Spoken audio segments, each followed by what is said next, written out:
Team ઇન્ડિયાની વિક્ટરીનું 16 કલાકનું jumbo celebration. Rohit કોહલીએ ગ્રાઉન્ડ પર ડાન્સ કર્યો, કેપ્ટને હાર્દિકને સેલ્યુટ કર્યું. પરેડમાં 3 લાખથી વધુ જનમેદની. 4 જુલાઈએ ભારતીય ક્રિકેટ ચાહકો માટે યાદગાર દિવસ હતો.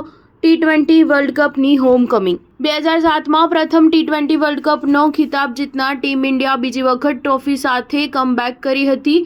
ભારતીય ચાહકો જેઓ 17 વર્ષથી આ ટ્રોફી તરફ જોતા હતા, તેઓ તેમના મનપસંદ સ્ટાર્સને આવકારવા માટે દિલ્હીથી મુંબઈ સુધી રસ્તા પર ઉતરી આવ્યા હતા. આ જીતની ઉજવણી 16 કલાક સુધી ચાલી હતી. રોહિતની બ્રિગેડ જ્યારે બાર્બાડોસથી ગુરુવારે સવારે 6:10 વાગે દિલ્હી એરપોર્ટ પર ઉતરી, ત્યારે તેના સ્વાગત માટે ચાહકો એકઠા થયા હતા.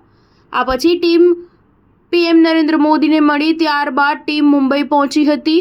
મરીન ડ્રાઈવ પર ક્રિકેટર્સને આવકારવા માટે ચાહકો વરસાદ વચ્ચે 6 કલાક સુધી રસ્તા પર ઊભા રહ્યા હતા. રાત્રે 10 વાગ્યા સુધી ઉજવણી ચાલુ રહી હતી. 16 કલાકની ઉજવણી દરમિયાન ઘણા ચાહકોની હાલત બગડી હતી, કેટલાક ઘાયલ પણ થયા હતા. મુંબઈ પોલીસે જણાવ્યું હતું કે 10 ચાહકોને સારવાર માટે હોસ્પિટલમાં લઈ જવામાં આવ્યા હતા, જેમાંથી 2ને દાખલ કરવામાં આવ્યા છે, 1ને ફ્રેક્ચર છે અને બીજાને શ્વાસ લેવામાં તકલીફ થઈ રહી છે. BCCIએ મુંબઈના વાનખેડે સ્ટેડિયમમાં વર્લ્ડ ચેમ્પિયન ટીમ ઇન્ડિયાના ખેલાડીઓનું સન્માન કર્યું.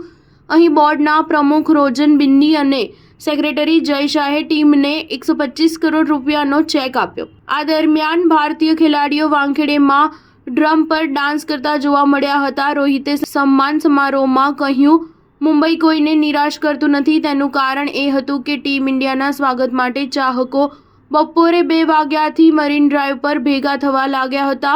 3 કિલોમીટર લાંબી મરીન ડ્રાઈવ પર 3 લાખથી વધુ લોકો હાજર રહ્યા હતા. ઇમારતો, વૃક્ષો, બસો અને વાહનો પર ચડી ગયા હતા. સ્ટાર ન્યૂઝ 7 હંમેશા સચ્ચાઈની સાથે.